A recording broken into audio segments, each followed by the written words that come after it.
अस्सलाम वालेकुम रहमतुल्लाहि व बरकातहू। उम्मीद है सब दोस्त बुजुर्ग भाई खरीत उन्होंने अल्लाह पाक दे हजूर दुआ है कि मालिक साहब ਨੂੰ ਆਪਣੇ ਹਿਫਜ਼ੋ ਅਮਾਨ 'ਚ ਰੱਖੇ। ਦੋਸਤੋ ਮੇਰੇ ਚੈਨਲ ਤੇ ਨਿਊ ਜੇ ਚੈਨਲ ਨੂੰ ਸਬਸਕ੍ਰਾਈਬ ਕਰ ਦਿਓ, ਬੈਲ ਆਈਕਨ ਦਬਾ ਦਿਓ ਤਾਂ ਕਿ ਮੇਰੀ ਹਰ ਆਉਣ ਵਾਲੀ ਵੀਡੀਓ तमाम ਹੀ ਦੋਸਤਾਂ ਤੱਕ ਪਹੁੰਚਦੀ ਰਹੇ। ਅੱਜ ਦੀ ਵੀਡੀਓ ਲੈ ਕੇ ਜਿਹੜੀ ਦੋਸਤਾਂ ਦੀ ਖਿਦਮਤ 'ਚ ਹਾਜ਼ਰ ਹੋਇਆ ਵਾਂ ਉਹ ਆਸਾਨ ਤਰੀਨ ਇਲਾਜ ਹੈ ਉਸਦਾ।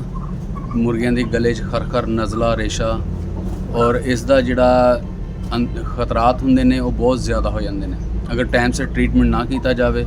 ਆਂਡਿਆਂ ਵਾਲੀਆਂ ਮੁਰਗੀਆਂ ਅਗਰ ਇਹਨਾਂ ਦਾ ਨੂੰ ਇਹ ਮਸਲਾ ਹੋ ਜਾਏ ਤੇ ਇਹ ਆਪਣਾ ਵਜ਼ਨ ਘਟਾਉਂਦੀਆਂ ਨੇ ਔਰ ਉਸ ਤੋਂ ਬਾਅਦ ਆਂਡਿਆਂ ਤੋਂ ਵੀ ਬ੍ਰੇਕ ਕਰਦੀਆਂ ਨੇ, ਮਤਲਬ ਨਾਗਾ ਵੱਧ ਜਾਂਦਾ ਵਾ, ਬਿਲਕੁਲ ਬੰਦ ਹੋ ਜਾਂਦੀਆਂ ਨੇ।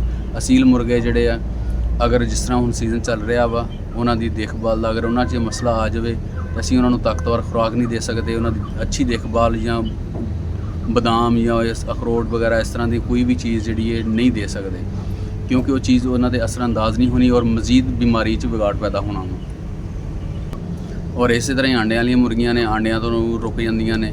ਔਰ ਜਿਹੜੇ ਚੂਜ਼ੇ ਆ ਛੋਟੇ, ਅਗਰ ਉਹਨਾਂ ਦਾ ਟਾਈਮ ਸਿਰ ਟ੍ਰੀਟਮੈਂਟ ਨਾ ਕੀਤਾ ਜਾਵੇ, ਨਜ਼ਲਾ, ਜ਼ੁਕਾਮ, ਖਰਖਰ, ਮੂੰਹ ਖੋਲ ਕੇ ਸਾਹ ਲੈਣਾ, ਇਸ ਤਰ੍ਹਾਂ ਦੇ ਜਿਹੜੇ ਇਹ ਉਹਨਾਂ ਨੂੰ ਮੌਤ ਦੀ ਤਰਫ ਲੈ ਜਾਂਦੇ ਨੇ। ਔਰ ਵੱਡੇ ਮੁਰਗੀਆਂ ਨੂੰ ਰਾਣੀ ਖੇਤ ਜਾਂ ਸੋਕੜਾ ਜਾਂ ਇਸ ਤਰ੍ਹਾਂ ਦੀਆਂ ਪੇਚੀਦਾ ਬਿਮਾਰੀਆਂ ਦੀ ਤਰਫ ਲੈ ਜਾਂਦੇ ਨੇ। ਇਸ ਵਾਸਤੇ ਦੋਸਤੋ ਜਿਸ ਤਰ੍ਹਾਂ ਹੀ ਕੋਈ ਬਿਮਾਰੀ ਦਾ ਇਲਮ ਆਵੇ ਔਰ ਉਸ ਦਾ ਫੌਰਨ ਇਲਾਜ ਕਰਨਾ ਚਾਹੀਦਾ। ਔਰ ਸਭ ਤੋਂ ਪਹਿਲੇ ਖਾਸ ਤੌਰ ਤੇ ਨਜ਼ਲਾ ਇਸ ਤਰ੍ਹਾਂ ਦੀ ਬਿਮਾਰੀ ਦੇ ਵਿੱਚ ਉਸ ਪਰਿੰਦੇ ਨੂੰ, ਉਸ ਜਾਨਵਰ ਨੂੰ ਇੱਕ ਜਾਂ ਇੱਕ ਤੋਂ ਜ਼ਿਆਦਾ ਤਾਦਾਦ ਹੈ ਕੋਸ਼ਿਸ਼ ਕਰੋ ਕਿ ਉਹਨਾਂ ਨੂੰ ਅਲੱਗਾ ਕਰ ਦਿਓ, ਸੈਪਰੇਟ ਕਰ ਦਿਓ ਔਰ ਉਸ ਤੋਂ ਬਾਅਦ ਉਹਨਾਂ ਦਾ ਫੌਰਨ ਟ੍ਰੀਟਮੈਂਟ ਸ਼ੁਰੂ ਕਰ ਦਿਓ ਤਾਂ ਕਿ ਇਹ ਚੀਜ਼ ਇਹ ਵਬਾ ਦੀ ਸ਼ਕਲ ਇਖਤਿਆਰ ਕਰਦੀ ਹੈ ਤਾਂ ਕਿ ਇੱਕ ਤੋਂ ਦੂਸਰੇ ਤੋਂ ਤੀਸਰੇ ਪਰਿੰਦੇ ਨੂੰ ਨਾ ਲੱਗੇ। ਔਰ ਉਸ ਦਾ ਜਿਹੜਾ ਵਾ ਉਹਦੇ ਵਿੱਚ ਆਸਾਨ ਤਰੀਨ ਇਲਾਜ ਹੈ ਔਰ ਜਿਹੜਾ ਇਲਾਜ ਅਸੀਂ ਅੱਜ ਇਸਤੇਮਾਲ ਕਰ ਰਹੇ ਹਾਂ ਹੈਗੇ ਦੇ ਬੇਸ਼ੁਮਾਰ ਨੇ ਔਰ ਮੇਰੇ ਪਲੇਲਿਸਟ ਦੇ ਵਿੱਚ ਇਹਦੇ ਮੁਖਤਲਿਫ ਤਰੀਕਿਆਂ ਵਿੱਚ ਇਲਾਜ ਵੀ ਤੁਹਾਨੂੰ ਮਿਲ ਜਾਣਗੇ। ਆਕਸਾ ਟੈਟਰਾ ਸਾਈਕਲਿਨ ਕੈਪਸੂਲ 250 mg ਲੈਣਾ ਵਾ, ਨਾਲ ਮੈਂ ਤਸਵੀਰ ਵੀ ਉਸਦੀ ਅਟੈਚ ਕਰ ਦਿੰਦਾ। ਆਕਸੀ ਟੈਟਰਾ ਸਾਈਕਲਿਨ ਅਗਰ ਛੋਟੇ ਚੂਜ਼ੇ ਨੇ ਤੇ ਉਹਨਾਂ ਦੇ ਪੀਣ ਵਾਲੇ ਪਾਣੀ ਦੇ ਵਿੱਚ ਇੱਕ ਕੈਪਸੂਲ ਪਾ ਕੇ ਉਹਨਾਂ ਦੇ ਅੱਗੇ ਰੱਖ ਦਿਓ।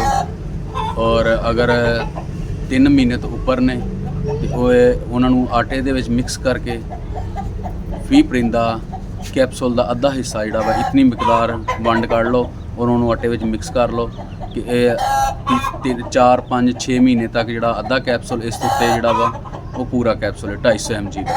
ਜਵਾਨ ਮੁਰਗੀ ਹੈ 250 mg ਦਾ ਪੂਰਾ ਕੈਪਸੂਲ ਹੈ ਔਰ 1 ਤੋਂ 2 ਦਿਨਾਂ ਦੇ ਵਿੱਚ ਟ੍ਰੀਟਮੈਂਟ ਸਵੇਰ ਸ਼ਾਮ ਕਰਨਾ ਹੈ ਔਰ ਇਨਸ਼ਾਅੱਲਾ ਤੇਰਾ ਪਰਿੰਦਾ ਜਿਹੜਾ ਵਾ ਉਹ ਸਿਹਤਮੰਦ ਔਰ ਐਕਟਿਵ ਹੋ ਜਾਏਗਾ।